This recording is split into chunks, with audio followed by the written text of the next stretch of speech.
ക്രിസ്തുവിൽ സ്നേഹമുള്ളവരെ, ഏവർക്കും ബൈബിൾ സ്പന്ദനത്തിലേക്ക് ഒരിക്കൽ കൂടി ഹൃദ്യമായ സ്വാഗതം. ഈ ഞായറാഴ്ച സഭാമാതാവ് നമ്മുടെ വിചിന്തനത്തിനായിട്ട് നൽകിയിരിക്കുന്ന വചനവിഷയമെന്നുള്ളത് ബൈബിളിലെ സുന്ദരമായ മറ്റൊരു ഉപമയാണ്. മർത്തായുടെയും മറിയത്തിൻ്റെയും ഉപമ. ലൂക്കായുടെ സുവിശേഷം 10-ാം അധ്യായം 36 മുതൽ 42 വരെയുള്ള വചനങ്ങൾക്കിടയിൽ യേശുനാഥൻ നൽകുന്ന മർത്തായുടെയും മറിയത്തിൻ്റെയും ഈ ഉപമ നമുക്ക് സുപ്രധാനമായ ഓരോ വ്യക്തിയുടെയും ജീവിതത്തിൽ ആഴത്തിൽ സ്പർശിക്കുന്ന 2 ദർശനങ്ങൾ നമുക്ക് നൽകുന്നുണ്ട്. ഈ 2 ദർശനങ്ങൾ നിങ്ങളുമായിട്ട് പങ്കുവയ്ക്കുവാനായിട്ടാണ് ഞാൻ ആഗ്രഹിക്കുന്നത്. ഒന്നാമതായിട്ട് ഈ ഉപമ നമുക്ക് നൽകുന്ന ദർശനമെന്നുള്ളത് 2 നന്മകൾക്കിടയിൽ നിന്ന് കൂടുതൽ നല്ലതിനെ തിരഞ്ഞെടുക്കുവാനായിട്ട് കർത്താവ് നമ്മെ ക്ഷണിക്കുന്നതാണ് ഈ ഉപമയുടെ പരമപ്രധാനമായ വിഷയമെന്നുള്ളത്. 2 തുല്യമായ നന്മകൾക്കിടയിൽ നിന്ന് കുറച്ചുകൂടി നല്ലതിനെ നമുക്ക് തിരഞ്ഞെടുക്കുവാനായിട്ട് ഒരു തിരഞ്ഞെടുപ്പ് നടത്തുവാനായിട്ട് സാധിക്കും. ഇതാണ് ഈ ഉപമ നൽകുന്ന ഒന്നാമത്തെ ദർശനം. രണ്ടാമത്തെ ദർശനമെന്നുള്ളത് നമ്മുടെ എല്ലാവരുടെയും ജീവിതത്തിൽ ഓരോ ദിവസവും നമ്മൾ ധാരാളം പ്രവർത്തനങ്ങളിൽ ഏർപ്പെടാറുണ്ട്. പക്ഷേ ഈ ഉപമയിലൂടെ കർത്താവ് നമുക്ക് നൽകുന്ന ഒരു ദർശനമെന്നുള്ളത് മുൻഗണന നൽകേണ്ടത് ഏതിനൊക്കെയാണ് എന്ന് ഓരോ വ്യക്തിയും എപ്പോഴും അവരുടെ ജീവിതത്തിൽ ഒരു തിരഞ്ഞെടുപ്പ് നടത്തേണ്ടതാണ്. ഒരുപാട് കാര്യങ്ങൾ ചെയ്യാനുണ്ട്, പക്ഷേ മുൻഗണനകൾ നിശ്ചയിച്ച് വേണം നമ്മൾ കാര്യങ്ങൾ നിർവഹിക്കുവാനായിട്ട്. സുപ്രസിദ്ധമായ ഒരു പഴമൊഴി ഇങ്ങനെയാണ്: നിൻ്റെ കൂട്ടുകാരൻ ആരാണെന്ന് എന്നോട് പറയുക, നീ ആരാണെന്ന് എനിക്ക് പറയുവാനായിട്ട് സാധിക്കുമെന്ന് പറയുന്നത് പോലെ നമ്മൾ നിശ്ചയിക്കുന്ന മുൻഗണനകളാണ് നമ്മുടെ മൂല്യങ്ങളെ നിശ്ചയിക്കുന്നത്. നമ്മൾ നിശ്ചയിക്കുന്ന മുൻഗണനകളാണ് നമ്മുടെ വില എന്താണെന്ന് നിശ്ചയിക്കുന്നത്. അപ്പോൾ ഈ ഉപമ നമ്മൾ മനസ്സിലാക്കുവാൻ, മർത്തായുടെയും മറിയത്തിൻ്റെയും ഉപമ മനസ്സിലാക്കുവാനായിട്ട് ശ്രമിക്കുമ്പോൾ പുതിയ നിയമത്തിലെ പൗലോസായി രൂപാന്തരപ്പെട്ട സാവൂളിൻ്റെ കഥ അല്ലെങ്കിൽ സാവൂളിൻ്റെ ഉദാഹരണം ഈ ഉപമ നല്ല രീതിയിൽ മനസ്സിലാക്കുവാനായിട്ട് നമ്മെ സഹായിക്കുന്നതാണ്. നമുക്കറിയാം, ഈ സാവൂളിൻ്റെ ജീവിതം നമ്മളൊന്ന് പരിശോധിച്ച് നോക്കിയാൽ ഈ ബൈബിളിൽ ഞാൻ എപ്പോഴും പറയാറുള്ളത് പോലെ 3 എന്നത് വളരെ സുപ്രധാനമായൊരു സംഖ്യയാണ്. ഒരു സ്വർഗീയ പൂർണ്ണതയുടെ പ്രതീകമാണ്. അത് എവിടെയൊക്കെ നമ്മൾ ബൈബിളിൽ കണ്ടാലും അതിനൊരു സ്വർഗീയ പൂർണ്ണതയുള്ളത് കൊണ്ടാണ് വിഷയങ്ങളിലാകട്ടെ, ചിന്തകളിലാകട്ടെ, വചനങ്ങളിലാകട്ടെ 3 വരുന്നത് എപ്പോഴും നമുക്ക് ഏറെ ധാരാളം അർത്ഥം നൽകുന്ന ഒന്നായിട്ടാണ് നമുക്ക് കണ്ടെത്തുവാനായിട്ട് സാധിക്കുന്നത്. അത്തരത്തിലൊരു 3ൻ്റെ പ്രതിഫലനം സാവൂളിൻ്റെ ജീവിതത്തിൽ പലയിടങ്ങളിലായിട്ട് നമുക്ക് കണ്ടെത്തുവാനായിട്ട് സാധിക്കും. അത് നമ്മളൊന്ന് വിശകലനം ചെയ്ത് വരുമ്പോൾ മർത്തായുടെയും മറിയത്തിൻ്റെയും ജീവിതത്തിൽ മുൻഗണനകൾ നൽകുന്നത് ഏതിനൊക്കെയാണ്, അല്ലെങ്കിൽ കൂടുതൽ നല്ലത് തിരഞ്ഞെടുക്കേണ്ടതിൻ്റെ ആവശ്യകത എന്താണെന്ന് നമുക്ക് കണ്ടെത്തുവാനായിട്ട് സാധിക്കും. ഒന്നാമതായിട്ട് നമ്മൾ കാണുന്നത് അപ്പോസ്തലന്മാരുടെ നടപടി പുസ്തകം നമ്മൾ വായിക്കുമ്പോൾ ഈ അപ്പോസ്തലന്മാരുടെ നടപടി പുസ്തകത്തിനകത്ത് 9-ാം അധ്യായം 3-ാമത്തെ വാക്യത്തിനകത്ത് സാവൂൾ യാത്ര ചെയ്ത് ഡമാസ്കസിനെ സമീപിക്കുമ്പോൾ പെട്ടെന്ന് ആകാശത്തിൽ നിന്ന് ഒരു മിന്നലൊളി അവൻ്റെ ശരീരത്തിൽ പതിക്കുകയാണ്. ഇതാണ് ഒന്നാമതായിട്ട് സാവൂളിൻ്റെ ജീവിതത്തിൽ. സാവൂൾ വളരെ ധൈര്യശാലിയാണ്, ചുറുചുറുക്കുള്ളൊരു യുവാവാണ്. അയാളിങ്ങനെ കുതിരപ്പുറത്ത് യാത്ര ചെയ്ത് ഡമാസ്കസിൻ്റെ കവാടം എത്തുന്ന സമയത്ത് ഒരു മിന്നലൊളി അവൻ്റെ മേൽ പതിക്കുന്നു, അവൻ നിലം പതിക്കുകയാണ്.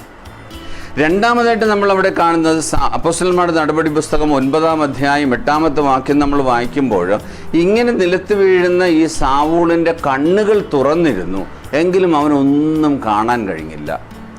അതുവരെ അവന് എല്ലാം കാണാൻ സാധിക്കുമായിരുന്നു. പക്ഷേ ആ സാവൂള് നിലത്ത് വീണ് കഴിഞ്ഞിട്ട് നിലത്ത് കിടക്കുന്ന സാവൂളിൻ്റെ കണ്ണൊന്നും അടങ്ങില്ല.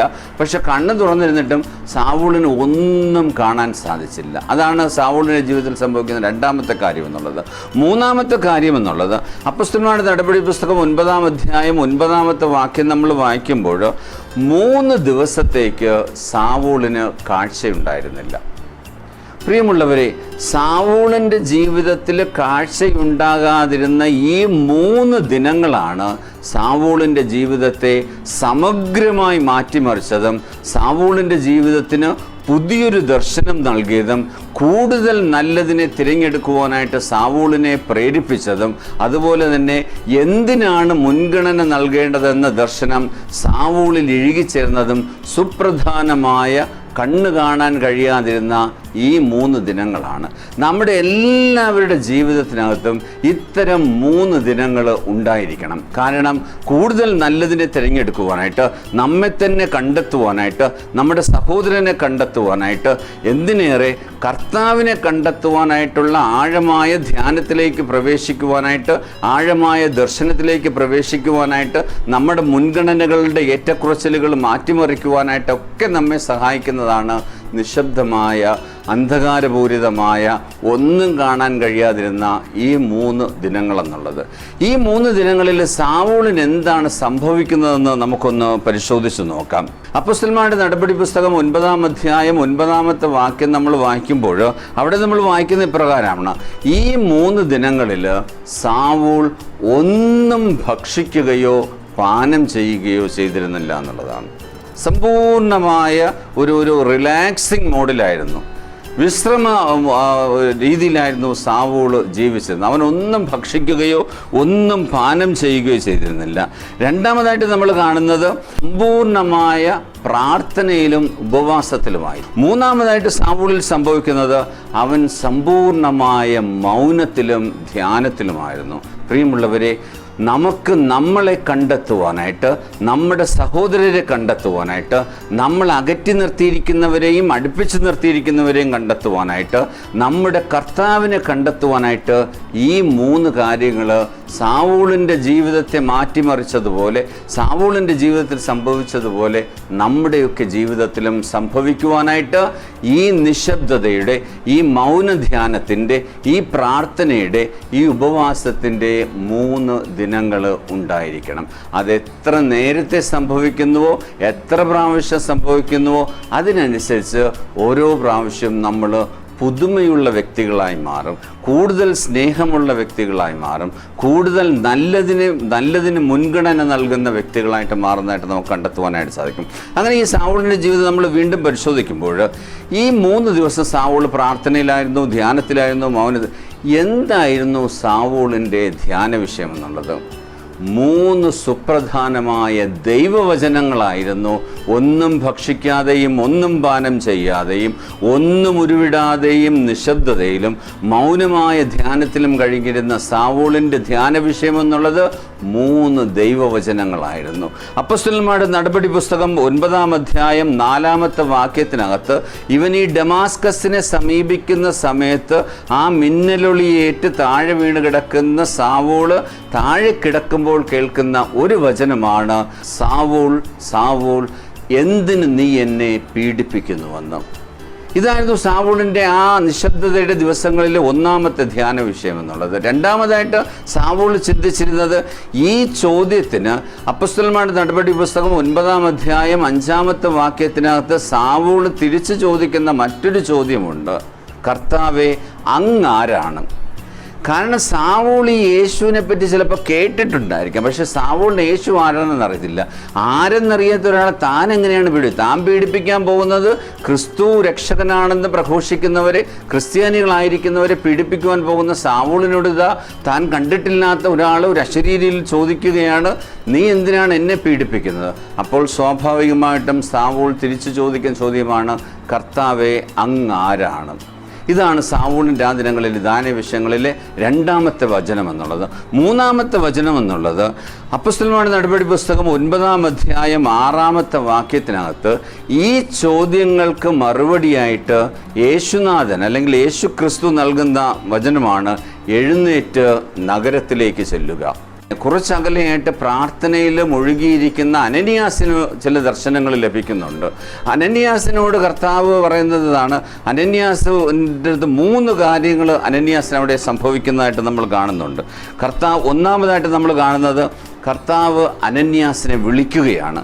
അനന്യാസേ, അതിന് നമ്മൾ ബൈബിളിൽ എപ്പോഴൊക്കെ ഈ ദൈവരാജ്യ പദ്ധതിയുടെ ഭാഗമായിട്ട് ദൈവം ആരെയൊക്കെ വിളിക്കുന്നുവോ അവരൊക്കെ കർത്താവിൻ്റെ ഈ വിളി കേൾക്കുമ്പോൾ ഇതാ ഞാനെന്ന് മറുപടി നൽകാറുണ്ട്. അത് ബാലനായ സാമുവേലിൻ്റെ ജീവിതത്തിലാകട്ടെ, അല്ലെങ്കിൽ മോശയുടെ ജീവിതത്തിലാകട്ടെ, പ്രവാചകന്മാരുടെ ജീവിതത്തിലാകട്ടെ, ഇതാ ഞാനെന്ന് മറുപടി. അങ്ങനെ ഈ അനന്യാസിനെ വിളിക്കുന്ന സമയത്ത് കർത്താവ് അനന്യാസിനെ വിളിച്ചു. അപ്പോസ്തലന്മാരുടെ നടപടി പുസ്തകം 9-ാം അധ്യായം 10-ാമത്തെ വാക്യത്തിനകത്ത് കർത്താവ് വിളിച്ചു, അനന്യാസേ.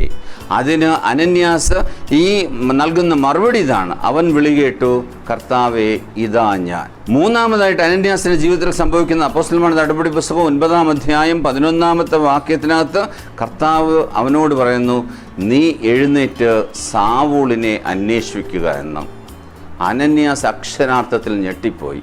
കാരണം അനന്യാസിനെ ഉൾപ്പെടെ ക്രിസ്തുവിനെ രക്ഷകനായി സ്വീകരിച്ചിരിക്കുന്നവരെ വധിക്കുവാനും പിടിച്ചുകെട്ടി ജയിലിൽ അടയ്ക്കുവാനും കടന്നു വന്നിരിക്കുന്ന സാവൂളിനെ പേടിച്ചിരിക്കുന്ന അനന്യാസിനോട് പറയുന്നു, താൻ ആരെയാണോ പേടിച്ചിരിക്കുന്നത് അവനെ പോയി അന്വേഷിക്കുക, അല്ലെങ്കിൽ അവൻ്റെ മുമ്പിൽ ചെന്ന് നിന്നു കൊടുക്കാൻ പറയുന്നതാണ്. അതായത് ക്രൗര്യമുള്ള ഒരു സിംഹത്തിൻ്റെ മടയിൽ ചെന്ന് നിന്നിട്ട് ആ സിംഹത്തിൻ്റെ അടുത്തേക്ക് കയറി ചെല്ലുക എന്ന് പറയുന്നത് പോലെയാണ് കർത്താവ് അനന്യാസിനോട് പറയുന്നത്, നീ പോയി സാവൂളിനെ അന്വേഷിക്കുക എന്ന്.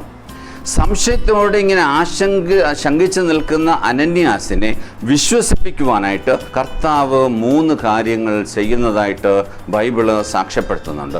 എപ്പോഴൊക്കെയാണോ ദൈവീക പദ്ധതിയുടെ ഈ നിഗൂഢമായ രഹസ്യങ്ങൾ വെളിപ്പെടുത്തുവാനായിട്ട് കർത്താവ് വരുന്നത്, അല്ലെങ്കിൽ ദൈവം ആവശ്യപ്പെടുന്നത്, അപ്പോഴൊക്കെ സംശയിക്കുന്നവരെ വിശ്വസിപ്പിക്കുവാനായിട്ട് ആഴമായ അടയാളങ്ങൾ നൽകാറുണ്ട്. പരിശുദ്ധ കന്യകാമാതാവ് ദൈവപുത്രൻ്റെ അമ്മയായി മാറുമെന്ന് പറയുമ്പോൾ അതിന് മറുപടി ചോദ്യം ചോദിക്കുന്ന പരിശുദ്ധ കന്യകാമാതാവിനെ വിശ്വസിക്കുവാനായിട്ട് ചാർച്ചക്കാരി എലിസബത്ത് ഗർഭിണിയാണെന്ന് പറയുന്നു.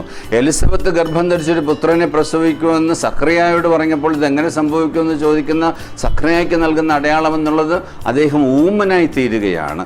അതുപോലെ തന്നെ മറ്റ് പലയിടങ്ങളിലും നമുക്കിത് കണ്ടെത്തുവാനായിട്ട്, മോശ ഞാൻ എങ്ങനെയാണ് ഈജിപ്തിൽ ചെന്ന് പറയുന്നത്, ഈജിപ്തിൽ എനിക്കിതിനൊക്കെ പറയാനും ഇത് കാണിക്കാനുള്ള ശക്തി കരുത്തുണ്ടോ എന്ന് ചോദിക്കുമ്പോൾ നിൻ്റെ കയ്യിലിരിക്കുന്ന വടി താഴെയിടുക എന്ന് പറഞ്ഞ് ഇങ്ങനെ അടയാളങ്ങൾ കൊണ്ട് സ്ഥിരീകരിക്കുന്നുണ്ട്.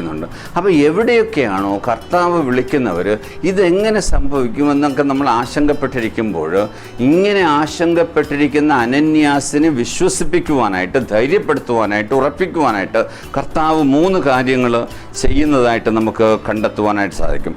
ഒന്നാമതായിട്ട് കർത്താവ് അവനോട് പറയുന്നതാണ്, വിജാതീയരുടെയും രാജാക്കന്മാരുടെയും ഇസ്രായേലിൻ്റെയും മുമ്പിൽ എൻ്റെ നാമം വഹിക്കുവാനായിട്ട് തിരഞ്ഞെടുത്തിരിക്കുന്ന പാത്രമാണവൻ. അനന്യാസ് സംശയിച്ചിരുന്നത് തന്നെ കൊല്ലാൻ വന്നിരിക്കുന്നവനെയാണ് തേടിപ്പോകുവാൻ പറഞ്ഞിരിക്കുമ്പോൾ അതിനല്ല കർത്താവ് വിജാതീയരുടെയും രാജാക്കന്മാരുടെയും ഇസ്രായേൽ മക്കളുടെ മുമ്പിൽ എൻ്റെ നാമം വഹിക്കുവാനായിട്ട് തിരഞ്ഞെടുത്തിരിക്കുന്ന പാത്രമാണ് സാവൂള്, അതുകൊണ്ട് അവനെ തേടുക. 3 കാര്യങ്ങൾ, അതായത് 3 ജനതകളുടെ മുമ്പിൽ കർത്താവിൻ്റെ നാമം സ്ഥിരീകരിക്കുവാനായിട്ട്, പ്രഘോഷിക്കുവാനായിട്ട് തിരഞ്ഞെടുത്തിരിക്കുന്ന പാത്രമാണെന്നാണ് അനന്യാസിനോട് സാവൂളിനെ പറ്റി കർത്താവ് പറയുന്നത്.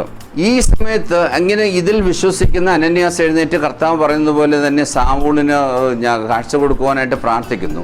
ഇനി കാഴ്ച ലഭിക്കുന്ന സാവൂൾ എന്താണ് ചെയ്യുന്നത്? സാവൂൾ 3 കാര്യങ്ങൾ ചെയ്യുന്നതായിട്ട് വചനം സാക്ഷ്യപ്പെടുത്തുന്നുണ്ട്. ഒന്നാമതായിട്ട് അപ്പോസ്തലന്മാരുടെ നടപടി പുസ്തകം 9-ാം അധ്യായം 19-ാമത്തെ വാക്യത്തിനകത്ത് കാഴ്ച വീണ്ടും കിട്ടുന്ന സാവൂള്, അല്ലെങ്കിൽ പൗലോസായിട്ട് പരിണമിക്കുവാൻ പോകുന്ന സാവൂള് എഴുന്നേറ്റ് ജ്ഞാനസ്നാനം സ്വീകരിക്കുന്നു. പ്രിയമുള്ളവരെ, നമുക്കറിയാം ജ്ഞാനസ്നാനത്തിലാണ് നമുക്കൊരു പുതിയ നാമം ലഭിക്കുന്നത്. അതുവരെ നാമമില്ലാതിരുന്ന, അതുവരെ ആരുമല്ലാതിരുന്ന നമുക്ക് ഒരു പുതിയ identity, A Christian identity is imposed on ഈ ജ്ഞാനസ്നാനം എന്ന ആ കുദാശ സ്വീകരിക്കുന്നവർ. അതുപോലെ സാവൂളായിരുന്നവൻ എഴുന്നേറ്റ് ജ്ഞാനസ്നാനം സ്വീകരിക്കുന്നതോടുകൂടി അവൻ അപ്പസ്തോലനായ പൗലോസായി രൂപാന്തരപ്പെടുന്നു. രണ്ടാമതായിട്ട് സാവൂൾ ചെയ്യുന്നത് എന്താണ്? അപ്പസ്തോലന്മാരുടെ നടപടി പുസ്തകം 9-ാം അധ്യായം 19-ാമത്തെ വാക്യത്തിൽ നമ്മൾ വായിക്കുന്നത്, അവൻ എഴുന്നേറ്റ് ഭക്ഷണം കഴിക്കുന്നു. മൂന്നാമതായിട്ട് നമ്മൾ കാണുന്നത് അപ്പസ്തോലന്മാരുടെ നടപടി പുസ്തകം 9-ാം അധ്യായം 20-ാമത്തെ വാക്യത്തിനകത്ത് പൗലോസ് അധരങ്ങൾ തുറന്ന് പ്രഘോഷിക്കുവാൻ തുടങ്ങി, ദൈവപുത്രനായ യേശുവിനെ പറ്റി പ്രസംഗിക്കുവാൻ തുടങ്ങി. എല്ലാ ജ്ഞാനസ്നാനത്തിലും ഈ 3 കാര്യങ്ങൾ സംഭവിക്കണം. നമുക്കൊരു പുതിയ നാമം ലഭിക്കും. നമ്മൾ ഈ ജ്ഞാനസ്നാനം സ്വീകരിച്ച് ഭക്ഷണങ്ങളും പാനീയങ്ങളും കുടിച്ച് നമ്മൾ ശക്തി പ്രാപിക്കണം. മൂന്നാമതായിട്ട് നമ്മൾ കർത്താവിൻ്റെ വചനം പ്രഘോഷിക്കണം. കർത്താവാണ് ലോകരക്ഷകനെന്ന് പ്രഘോഷിക്കുവാനായിട്ടുള്ള ഉത്തരവാദിത്വം നമ്മളെ ഏൽപ്പിക്കുന്നത് ഈ ജ്ഞാനസ്നാന കർമ്മത്തിനകത്താണ്. അതാണ് അക്ഷരം പ്രതി സാവൂളിൻ്റെ ജീവിതത്തിൽ സംഭവിക്കുന്നത്.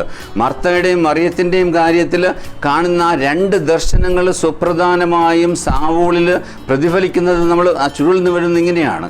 ഏതാണ് കൂടുതൽ നല്ലത്? രണ്ടും നല്ലതാണ്. കർത്താവിനെ ശുശ്രൂഷിക്കുന്നതും കർത്താവിൻ്റെ പാദാന്തികത്തിലിരുന്ന് വചനം ശ്രവിക്കുന്നതും നല്ലതാണ്.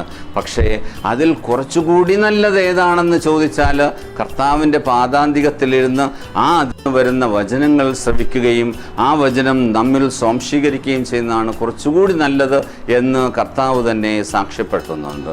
അതിൻ്റെ വെളിച്ചത്തിലായിരിക്കണം നമ്മൾ നമ്മുടെ ജീവിതത്തിൻ്റെ മുൻഗണനകൾ നിശ്ചയിക്കേണ്ടത്. ഏതാണ് ഏറ്റവും നല്ലത്? പ്രാർത്ഥിക്കുന്നതും വചനം സ്വീകരിക്കുന്നതും വചനത്താൽ പ്രേരിതരാകുന്നതും പ്രചോദിതരാകുന്നതുമാണ് കൂടുതൽ നല്ലതെന്ന് കർത്താവ് സാക്ഷ്യപ്പെടുത്തുമ്പോൾ നമ്മുടെ ഭവനങ്ങളെയൊക്കെ കർത്താവിൻ്റെ വചനപാഠശാലകളാക്കി മാറ്റണം. നമ്മുടെ ഭവനങ്ങളെയൊക്കെ കർത്താവ് രക്ഷകനാണെന്ന് ഉറച്ചു വിശ്വസിക്കുന്ന വിശ്വാസവേദികളാക്കി മാറ്റുവാനായിട്ട് സാധിക്കണം. വിശ്വാസം ക്ഷയിച്ചു കൊണ്ടിരിക്കുന്ന ഇടങ്ങളിൽ എന്തുകൊണ്ടാണോ വിശ്വാസം ക്ഷയിക്കപ്പെട്ടത്, അങ്ങനെ അപ്രത്യക്ഷമായി കൊണ്ടിരിക്കുന്ന പ്രാർത്ഥനകളും ജപമാലകളും കൂദാശകളും കുമ്പസാരവുമൊക്കെ തിരികെ കൊണ്ടുവരുവാനായിട്ട് നമുക്ക് സാധിക്കണം. അങ്ങനെ നമ്മുടെ ജീവിതത്തിൻ്റെ മുൻഗണനകളെ മാറ്റി നിശ്ചയിക്കുവാനായിട്ടുള്ള ആഴമായ ദർശനം നൽകുന്നതാണ് ഈ മർത്തായുടെയും മറിയത്തിൻ്റെയും ഉപമ എന്നുള്ളത്. ആ ഉപമ മനോഹരമായി സാവൂളിൻ്റെ ജീവിതത്തിലൂടെ നമ്മൾ കണ്ടെത്തുമ്പോൾ അത് നമ്മുടെ ജീവിതത്തിലും പ്രതിഫലിപ്പിക്കുവാനായിട്ടൊക്കെ നമുക്ക് സാധിക്കണം. 3-ാം നൂറ്റാണ്ടിൽ ജീവിച്ചിരുന്ന വിശുദ്ധ ഒറിജിൻ തൻ്റെ ജീവിതത്തിൽ കണ്ടെത്തിയ അനുഭവങ്ങളിൽ നിന്ന് ഇപ്രകാരം പറയുന്നുണ്ട്: നമ്മളെല്ലാവരും വിശുദ്ധ കുർബാനയെ ഭയഭക്തി ബഹുമാനങ്ങളോടെ സമീപിക്കാറുണ്ട്. അതുപോലെ തന്നെ വിശുദ്ധ കുർബാനയുടെ മുമ്പിൽ നമ്മൾ ആരാധനാപൂർവം ശിരസ്സും മുട്ടും മടക്കാറുണ്ട്. അതുപോലെ തന്നെ ഭക്തിപൂർവം കുമ്പസാരിച്ചൊരുങ്ങിയാണ് നമ്മൾ വിശുദ്ധ കുർബാന കൈക്കൊള്ളുന്നത്. എന്തിനേറെ, വിശുദ്ധ കുർബാനയ്ക്ക് ശേഷം നമ്മൾ അതിനുശേഷം വളരെ സൂക്ഷ്മമായിട്ടാണ് വിശുദ്ധ കുർബാന വച്ചിരുന്ന പാത്രങ്ങളും കാസയും ഒക്കെ കഴുകി വൃത്തിയാക്കുന്നത്. എന്നിട്ട് വിശുദ്ധ ഒറിജിൻ പറയുന്നു, ഇതേ തുല്യ പ്രാധാന്യത്തോടു കൂടിയായിരിക്കണം ദൈവത്തിൻ്റെ വചനവും നമ്മൾ സ്വീകരിക്കേണ്ടത്. കർത്താവിൻ്റെ തിരുശരീരം പോലെ തന്നെ സുപ്രധാനമാണ് കർത്താവിൻ്റെ തിരുവചനങ്ങളും എന്നുള്ളത്. പ്രിയമുള്ളവരെ, 2-ാം വത്തിക്കാൻ സൂനകദോസ് ദൈവവചനം എന്ന പ്രമാണരേഖയുടെ 21-ാമത്തെ പാരഗ്രാഫിനകത്ത് 2-ാം വത്തിക്കാൻ സൂനകദോസ് പറയുന്നതാണ്: ദൈവവചനമടങ്ങുന്ന വിവിധ ഗ്രന്ഥങ്ങൾ വായിക്കുമ്പോൾ അതിലൂടെ നമ്മൾ ദൈവത്തെ മുഖാമുഖം ദർശിക്കുകയാണ് ചെയ്യുന്നത്. ഈ ദർശനം നമ്മുടെ ജീവിതത്തിലുണ്ടാകണം. ആ ദർശനം മർത്തയ്ക്ക് പറഞ്ഞു കൊടുക്കുന്നതാണ് ഈ ഉപമയുടെ പരമപ്രധാനമായ മർമ്മം എന്നുള്ളത്. പ്രിയമുള്ളവരെ, ഈ വചനം നമ്മൾ ധ്യാനിക്കുമ്പോൾ നമ്മുടെ ജീവിതത്തിൽ നമ്മൾ ഈ രണ്ട് ദർശനങ്ങളും സ്വീകരിക്കണം. അത് നമ്മുടെ കണ്ണ് തുറപ്പിക്കണം. ഏതാണ് കൂടുതൽ നല്ലത്, അതുപോലെ തന്നെ നമ്മുടെ ജീവിതത്തിലെ മുൻഗണനകൾ ഏതൊക്കെയാണ് എന്ന് നിശ്ചയിക്കുവാനായിട്ട് ഈ ഉപമ നമുക്ക് ഉപകരിക്കാം. അത് സാവൂളിൻ്റെ ജീവിതത്തിലൂടെ വ്യക്തമാക്കപ്പെടുമ്പോൾ അത് നമ്മുടെ ജീവിതത്തിലും വ്യക്തമാക്കപ്പെടുവാനായിട്ട്, നമ്മുടെ ജീവിതത്തിലും സ്വീകരിക്കുവാനായിട്ട്, അതിലൂടെ കൂടുതൽ നന്മയായത് സ്വീകരിക്കുവാനായിട്ട്, നമ്മുടെ മുൻഗണനകളെയൊക്കെ മാറ്റിമറിക്കുവാനായിട്ട് നമുക്കും വചനത്തിൻ്റെ വെളിച്ചത്തിൽ തീരുമാനമെടുക്കുവാനായിട്ട് പരിശ്രമിക്കാം. അതിനുള്ള അനുഗ്രഹത്തിനായിട്ട് ദൈവം നമ്മെ പ്രാപ്തരാക്കട്ടെ.